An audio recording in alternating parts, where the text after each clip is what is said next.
सम्राट अशोक 3। चाणक्य की मदद से चंद्रगुप्त ने नंदुओं को हराया, मगध राज्य पर विजय प्राप्त की और पाटलिपुत्र को अपनी राजधानी बनाकर मौर्य राजवंश की स्थापना की। बाद में उनका पुत्र बिंदुसार मौर्य सिंहासन पर बैठा। बिंदुसार ने कुशलता से राज्य पर शासन किया और 3 रानियों के साथ सुभद्रा नामक एक ब्राह्मण लड़की से विवाह किया। उनसे अशोक का जन्म हुआ। विद्वान अशोक वह नहीं था जो बिंदुसार के सबसे बड़े पुत्र सुषेमा को मिल सका। एक दिन सूर्योदय के समय अशोक अपनी मां की इच्छानुसार फूल और फल लेकर नगर के मध्य स्थित देवताओं के मंदिर में गए, उन्हें देवताओं को अर्पित किया और मंदिर से बाहर आ गए। पेड़ों पर पक्षियों के चहचहाने और कभी कभी मंदिर की घंटियों के बजने के अलावा मंदिर परिसर बहुत शांतिपूर्ण है। आकाश में अशोक उड़ते पंछी और भोर की हल्की किरण, वह सोने जैसे चमकते बादलों को देखता हुआ चलता रहा। थोड़ी देर बाद एक घोड़ा पीछे से आया और अचानक गिर गया और घोड़े पर सवार राजकुमार सुषेमु आगे बढ़ गया। अशोक अगले ही पल उठा, पूरी गति से दौड़ा, अपने घोड़े पर कूदा और सुषेमु के हाथ से उसकी आंखें छीन लीं। उसने घोड़ा रोक लिया। सुषेमु घोड़े से उतर गया। जब मैं रास्ते में था तो तुमने मुझे नीचे क्यों गिरा दिया? अशोक ने पूछा। मैं वह नहीं हूं जिसने तुम्हें नीचे गिराया, कमीने। इतना कहकर सुषेमु फिर से घोड़े पर चढ़ने लगा। अशोक ने उसका हाथ पकड़कर रोका और कहा, तुम्हें घोड़े पर चढ़ने का अधिकार किसने दिया कि तुम इतनी चौड़ी बंजर सड़क पर भी नहीं चल सकते? उसने कहा। आप कौन होते हैं मेरे अधिकार पर सवाल उठाने वाले? क्या आप जानते हैं कि मैं वास्तव में कौन हूं? उसने कहा। सुषेमु, तुम्हें क्या पता? तुम इतना घमंड क्यों कर रहे हो? मैं तुम्हें छोड़ रहा हूं क्योंकि तुम मेरे भाई हो, नहीं तो मैं तुम्हें ऐसा सबक सिखाऊंगा कि यह जिंदगी कभी नहीं भूलेगी। अशोक ने कहा। क्या आप भावी राजा को धमकी दे रहे हैं? सुषेमु ने क्रोधपूर्वक कहा। भविष्य का राजा अभी तय नहीं हुआ है, अशोक ने कहा। मामले को जाने बिना मूर्खतापूर्ण बातें मत करो। मैं महाराजा और बड़ों का निर्णय जानता हूं। मैं भविष्य का राजा हूं। सुषेमु ने गर्व से मुस्कुराते हुए कहा। उस स्थिति में आपको अधिक सावधानी से चलना चाहिए। हालांकि मुझे पता है कि आप झूठे हैं। यदि आप ऐसा करने के लिए दृढ़ हैं तो मैं इसका विरोध करूंगा। अशोक ने कहा। क्या आप महाराजा के निर्णय को भड़काना चाहते हैं? यह कहकर सुषेमा ने अशोक पर प्रहार करने के लिए हाथ उठाया। अशोक ने उसका हाथ पकड़ लिया। सुषे ने अपना हाथ छुड़ाने की कोशिश की, लेकिन यह संभव नहीं हो सका। दोनों के बीच झगड़ा शुरू हो गया। उनकी चीखों से मंदिर क्षेत्र गूंज उठा। चारों ओर के लोग अवाक रह गए। राजकुमार अब शिशु नहीं रहे। कई वर्ष बीत गए जब चाणक्य ने उनकी बुद्धि की परीक्षा ली। यहां तक कि चाणक्य भी कालधर्मा बन गए। राजा बिंदुसार बूढ़े हो गए। बीमारी के अलावा 2 राजकुमारों के बीच शहर के लोग मौजूदा प्रतिद्वंद्विता से अवगत हैं। हालांकि इसका इतना बुरा परिणाम कभी नहीं हुआ। मौर्य वंश के संस्थापक चंद्रगुप्त के पोते और बिंदुसार के पुत्र सुषेमा अशोक, जो अपने पिता के योग्य उत्तराधिकारी माने जाते थे, से इस तरह खुलेआम लड़ने की उम्मीद नहीं की गई थी। उनकी चीख पुकार सुनकर लोग दौड़ पड़े। कोई भी उनसे संपर्क नहीं कर सका। दूर से और महल से वे भय से देखते रहे। सौभाग्य से भल्लाता कुडू ठीक समय पर घोड़े पर सवार होकर उस ओर आ गए। चाणक्य के बाद भल्लाटक मगध साम्राज्य का प्रधानमंत्री बना। उसे दोनों राजकुमारों को देखते ही उन्होंने लड़ना बंद कर दिया और दूसरी ओर खड़े हो गए। तुम लोगों द्वारा शहर के लोगों के सामने सड़क पर इस तरह लड़ना बहुत दुर्भाग्यपूर्ण है। ये बात तुम्हारे पापा को पता है तो वो कितने बड़े हैं? क्या आपने कल्पना की थी कि आप पीड़ित हो सकते हैं? उन्होंने कहा। प्रधानमंत्री अशोक ने कुछ नहीं कहा। सुशेमु ने कहा, मुझे किसी के डर से भागने की जरूरत नहीं है। यह सही है, क्या मैं भविष्य का राजा हूं? मंत्री ने पूछा। मुझे नहीं लगता कि मामला अभी तक तय हुआ है, राजकुमार। हालांकि एक राजा के सबसे बड़े बेटे के रूप में आपको बहुत नेक व्यवहार करना चाहिए, मंत्री ने कहा। मैंने उसे मेरे यहूदा का सम्मान करने के लिए मजबूर किया। क्या यह गलत है? सुशेमु ने 2 बार कहा।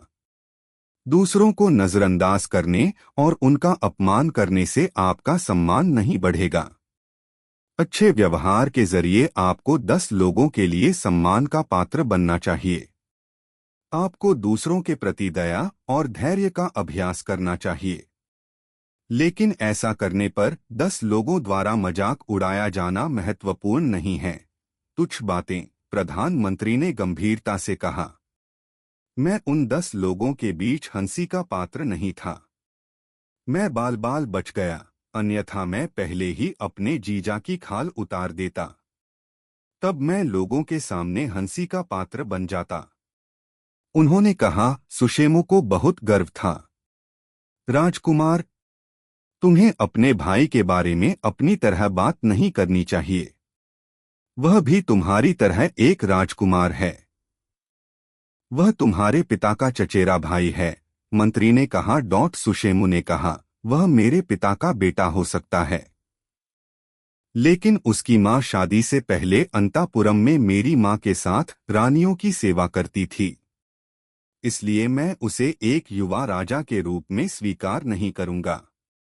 उस शब्द से क्रोधित होकर अशोक सुशेमु पर आक्रमण करने चला गया, लेकिन मंत्री ने इनकार कर दिया। केवल समय ही बताएगा कि आप एक योग्य कुलीन युवा राजा हैं या नहीं। मैं अपनी मां का अपमान करने के लिए आपसे बदला लूंगा। यह मेरी प्रतिज्ञा है। प्रधानमंत्री, यहाँ के लोग इसके गवाह हैं। आप उनमें से नहीं हैं जो सिंहासन पर चढ़ेंगे, मगध का सिंहासन। लेकिन अशोक ने कहा। इससे पहले कि वह कुछ और कह पाता, प्रधानमंत्री ने अशोक की हथेली पर थप्पड़ मारा। मैं महाराजा बिंदुसार की ओर से आदेश देता हूं कि आप दोनों इसी क्षण यहां से महल में जाएं, चेतावनी दी। इसके बाद मंत्री ने अपने आसपास जमा लोगों से कहा, सभी लोग चले जाओ, उसने आदेश दिया। सारे लोग चले गए। दोनों राजकुमारों ने एक दूसरे को क्रोध से देखा और अपने अपने भवन में चले गए। जैसे ही प्रधानमंत्री अपने घर वापस गए, अपने घोड़े से उतरे और भवन के मुख्य द्वार के पास पहुंचे, राजा बिंदुसरु के मुख्य सलाहकार ने उनसे मुलाकात की और उन्हें प्रणाम किया। महाराज, आपसे कुछ बात करना चाहते हैं। उसने कहा, ठीक है, चलो। पाड़ा ने कहा। उसके पीछे जाकर पास के महल में प्रवेश किया। वह उस आश्रम में गया जहां राजा ने विश्राम किया था। राजा बिंदुसार एक विशाल कक्ष में एक बड़े सोफे पर बैठे थे। उसके सामने एक अधिकारी खड़ा था। जैसे ही मंत्री पास आए और झुके तो उन्हें बैठने के लिए एक सीट दिखाई गई। उसके बैठने के बाद राजा ने कहा, भल्लाटक, आज मुझे कुछ बुरी खबर सुननी है। तक्षशिला का यह अधिकारी तुम्हें बताएगा, उसने कहा। अधिकारी ने प्रधानमंत्री को प्रणाम किया और कहा, मंत्री जी, जब से चंद्रगुप्त महाराजा ने तक्षशिला क्षेत्र पर विजय प्राप्त की है और वहां अपना प्रतिनिधि नियुक्त किया है, तब से कल तक प्रशासनिक मामले बिना किसी बाधा के चल रहे हैं।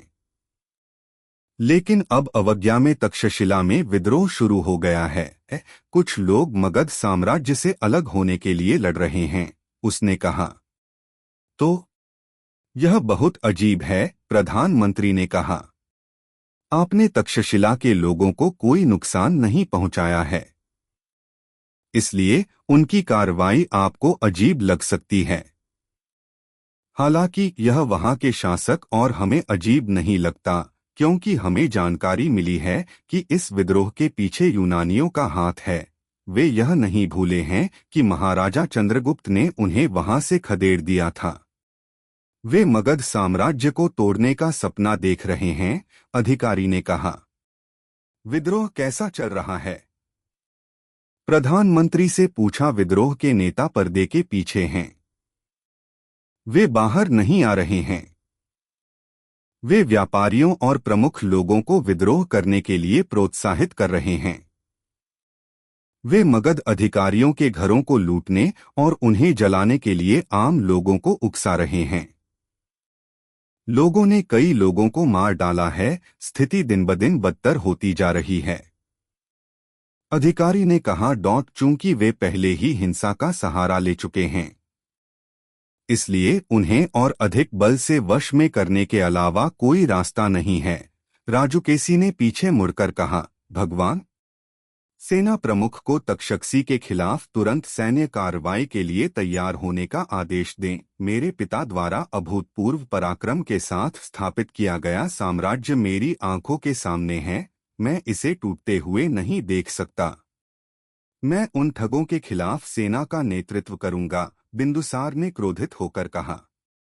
वे जैसा चाहें वैसा कर सकते हैं, लेकिन एक अनुरोध।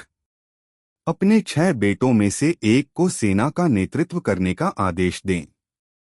यदि बेटा नेतृत्व करता है तो पिता करता है, प्रधानमंत्री ने कहा। कैसी मुश्किल खड़ी हो गई है। ऐसी पीढ़ी सुषेमा को एक युवा राजा के रूप में ताज पहनाने वाली है। बिंदुसार ने धीरे से कहा, जैसे मन में सोच रहा हो। राज्याभिषेक समारोह की प्रतीक्षा करना बेहतर है, भगवान।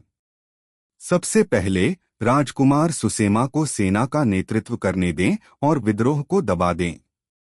इससे मगध के लोगों में राजकुमार के प्रति सम्मान और विश्वास बढ़ेगा, प्रधानमंत्री ने कहा। राजा चुप रहा। प्रधानमंत्री ने फिर कहा, भगवान, मैं एक छोटा आदमी हूं। आइए पहले राजकुमार से सेना का नेतृत्व करने के लिए न कहें, बल्कि ऐसी स्थिति बनाएं कि वह खुद इसके लिए आगे आए।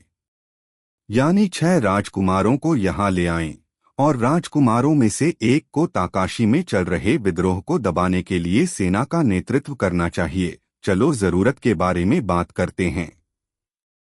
जैसे ही ज्येष्ठ कुमार का जन्म हुआ, सुसेमा सेना के नेता के रूप में जाने के लिए तैयार हो गया, क्योंकि वह मगध का भावी राजा बनने के लिए पहले से ही उत्साहित है।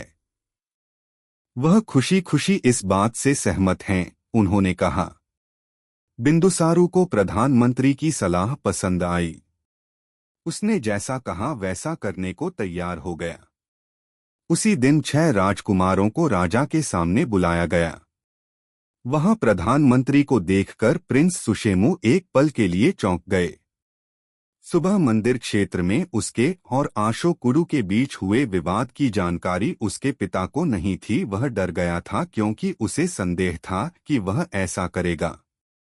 राजा के 6 पुत्रों में शामिल हो जाओ, बिलिची ने कहा। आप बच्चे नहीं हैं, आप युवावस्था में हैं। समय आ गया है कि आप राज्य के मामलों को सुचारू रूप से चलाने के लिए अपनी जिम्मेदारियों को समझें।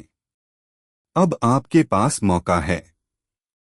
तक्षशिला क्षेत्र में विद्रोह हो गया है और सूचना मिली है कि कानून और व्यवस्था में गड़बड़ी है।